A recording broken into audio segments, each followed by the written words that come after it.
बिहार महागठबंधन में seat sharing का क्या होगा? क्या कांग्रेस मान जाएगी? कल की बैठक हुई जिसमें राहुल गांधी भी थे, मल्लिकार्जुन खड़गे थे और बिहार कांग्रेस के तमाम आला नेता मौजूद थे। खिचड़ी पकी तो क्या पकी? क्या निकलकर सामने आया? क्या कांग्रेस झुक जाएगी तेजस्वी यादव के आगे, लालू यादव के आगे, और कांग्रेस कम सीटों पर समझौता कर लेगी? तो शायद नहीं। नमस्कार, दर्श न्यूज़ देख रहे हैं आप, मैं हूं अनुराग। कांग्रेस 70 सीटों से कम पर लड़ने को तैयार नहीं है। कल की बैठक में जो बातें निकलकर सामने आई, हालांकि नेता बाहर आकर बता रहे हैं कि सब कुछ ठीक है, बातचीत चल रही है और अब जो है फैसला अंतिम दौर में है। पिछले दिनों तेजस्वी यादव ने पटना में बैठक की थी महागठबंधन के दलों के साथ, और उसके बाद भी नेताओं ने कहा था कि सब कुछ ठीक है, सीटें जो है बांट ली जाएंगी आपस में। और सबसे बड़ी बात कि दो और नए सहयोगी जुड़ रहे हैं, पशुपति कुमार पारस की आरएलजेपी और जेएमएम जो झारखंड के सीएम हैं हेमंत सोरेन, उनकी पार्टी झारखंड मुक्ति मोर्चा, वो भी बिहार में चुनाव लड़ेगी और इन दोनों पार्टियों की भी एंट्री होनी है। हालांकि अभी आखिरी फैसला नहीं हुआ है, लेकिन इन दोनों पार्टियों की एंट्री होगी महागठबंधन में तो सभी को अपनी अपनी सीटें छोड़नी होंगी। इस बात का संकेत पिछले दिनों कृष्णा अल्लावरू ने दिया था। राजेश राम भी बोल रहे थे, जो बिहार कांग्रेस प्रदेश कांग्रेस के अध्यक्ष हैं, और कृष्णा अल्लावरू जो प्रभारी हैं, उन्होंने कहा था कि सबको अपने अपने हितों महागठबंधन के हित के लिए सबको अपने हितों से समझौता करना होगा।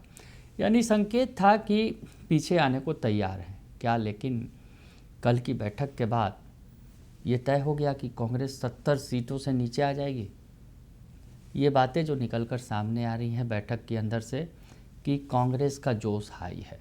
दरअसल पिछले दिनों जिस तरह से राहुल गांधी के नेतृत्व में वोटर अधिकार यात्रा निकाली गई, राहुल गांधी भी थे, तेजस्वी यादव भी थे, लेकिन कांग्रेस ने जो वोटर अधिकार यात्रा निकाली राहुल गांधी के नेतृत्व में, उसका परिणाम बेहतर मिला। जिस तरह से राहुल गांधी बिहार के तमाम ज़िलों में गए और लोगों के बीच गए, उनके बीच बात रखी कि जिस तरह से चुनाव आयोग जो मतदाता सूची का गहन पुनरीक्षण करा रहा है, यानी जो बिहार एसआईआर हो रहा है वो गलत है, उसमें मतदाताओं के नाम काटे जा रहे हैं, फर्जी मतदाताओं के नाम पर जो है जेन्युइन मतदाता हैं, जो मतदाता सही हैं, उनके भी नाम कट रहे हैं।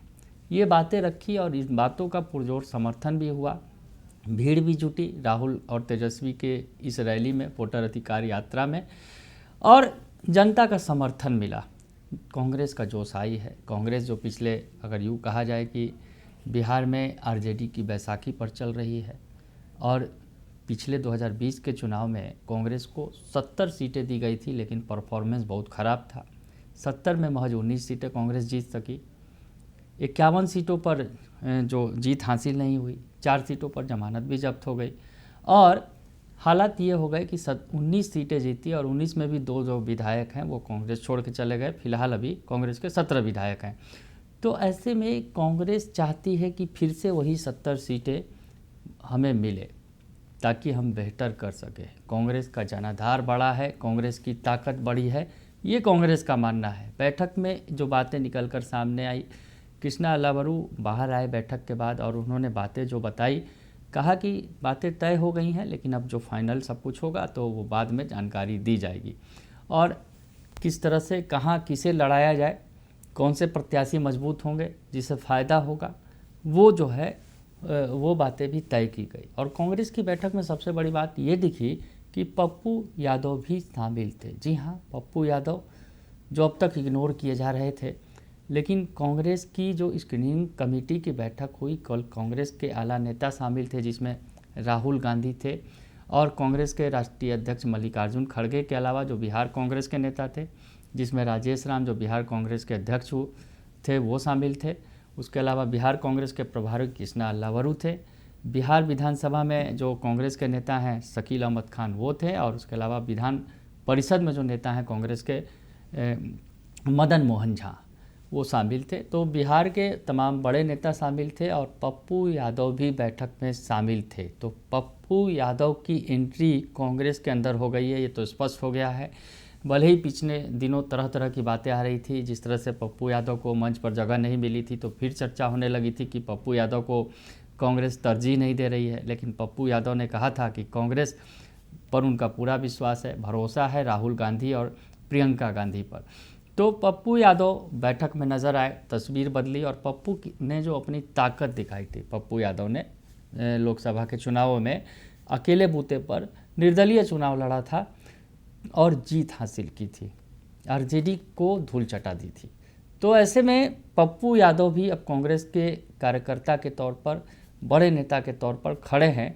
तो कांग्रेस को अपनी ताकत का एहसास हो रहा है और कांग्रेस समझ रही है कि हमारे पास हमारी ताकत बढ़ी है। और सीमांचल के इलाकों में जिस तरह से लोकसभा चुनाव में कांग्रेस ने प्रदर्शन किया, उस बात का भी कांग्रेस को इल्म है। कांग्रेस जान रही है कि हमने बेहतर प्रदर्शन किया था।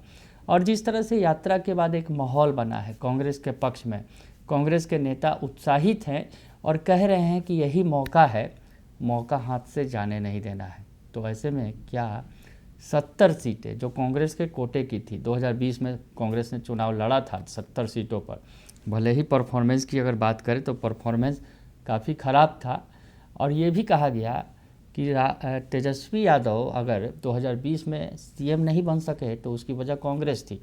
कांग्रेस को सीधे तौर पर जिम्मेवार ठहराया गया कि कांग्रेस का परफॉर्मेंस सबसे ख़राब था। महागठबंधन के अंदर 70 सीटें दी गई, लेकिन 51 सीटें कांग्रेस हार गई, 4 सीटों पर जमानत भी जब्त हो गई, महज 19 सीटें ही जीत सकी थी कांग्रेस। तो ऐसी स्थिति में कांग्रेस पर ही ठीकरा फोड़ दिया गया था कि कांग्रेस की वजह से ही तेजस्वी का जो ताज है वो उनकी सिर पर नहीं रखा जा सका, वो सीएम का ताज नहीं पहन सके, सीएम की कुर्सी नहीं पा सके, क्योंकि महागठबंधन काफ़ी करीब पहुंच गया था सरकार बनाने के। लेकिन कांग्रेस के परफॉर्मेंस ने सब बंटाधार कर दिया। और यही वजह थी कि 2020 से ही चर्चा थी कि अब अगले चुनाव में कांग्रेस को इतने ज़्यादा सीटें नहीं दी जाएंगी। इसकी चर्चा लगातार हो रही है। लेकिन हाल के दिनों में जिस तरह से राहुल गांधी ने अपनी ताकत दिखाई, बड़े नेता के तौर पर बिहार में आए और उनके नेतृत्व में जो यात्रा निकली, जो वोटर अधिकार यात्रा, बड़ा मुद्दा था। इस राहुल गांधी इस मुद्दे को लगातार उठा रहे हैं और कह रहे हैं कि ये मुद्दा यहाँ ख़त्म नहीं हुआ है, पूरे देश में जाएंगे इस मुद्दे को लेकर। तो कांग्रेस का जोश आई है राहुल गांधी के बिहार आने से। और कांग्रेस जो है अब कम में, यानी समझौता करके नहीं चलना चाहती है, 70 की 70 सीटें चाहती हैं। और ये बात निकलकर सामने आ रही है, यानी कांग्रेस जो है अभी भी अड़ी हुई है कि उसे 70 सीटें चाहिए। अब नए सहयोगी आएंगे तो उन्हें कैसे एडजस्ट किया जाएगा, ये भी बड़ा सवाल है। हालांकि इसके भी संकेत दिए गए हैं कांग्रेस की तरफ से कि थोड़ा अपने हितों से समझौता करना पड़ता है अगर नए सहयोगी जुड़ते हैं तो। अब आगे आगे देखिए होता है क्या। लेकिन जिस तरह से कांग्रेस जो है वोटर अधिकार यात्रा के बाद एक अलग उसके अंदर जोश है, उत्साह है। और कांग्रेस अपने में बिहार के अंदर, अगर यूँ कहा जाए कि बिहार के अंदर जिस तरह से बैसाखी के सहारे कांग्रेस चल रही थी, अब अपने बूते खड़ा होना चाहती है, खुद को मजबूत करना चाहती है। तो कल की बैठक के बाद अगर जो बातें निकलकर अंदर खाने से सामने आई हैं कि कांग्रेस 70 सीटों पर ही चुनाव लड़ना चाहती है। अब आगे आगे देखिए होता है क्या, क्योंकि अभी बैठकों का दौर जारी है। अभी तेजस्वी यादव फाइनल करेंगे कि किसे कितनी सीटें दी जानी चाहिए। पाला आरजेडी के हाथ में है, तेजस्वी यादव के हाथ में है, वो कोऑर्डिनेशन कमेटी के चेयरमैन हैं, फैसला आखिर उन्हीं को लेना है। और आरजेडी अगर यूँ कहा जाए लंबे समय से इस मूड में नहीं है कि कांग्रेस को 70 सीटें दी जाए। अब बदले माहौल में क्या होता है ये देखना दिलचस्प होगा। लेकिन अंदर खाने की खबर यही है कि कांग्रेस फिर से वही 70 सीटें चाहती है बिहार विधानसभा चुनाव में। बने रहिए दर्श न्यूज़ के साथ, तमाम खबरों से आपको अपडेट रखेंगे। फिलहाल के लिए इतना ही, धन्यवाद।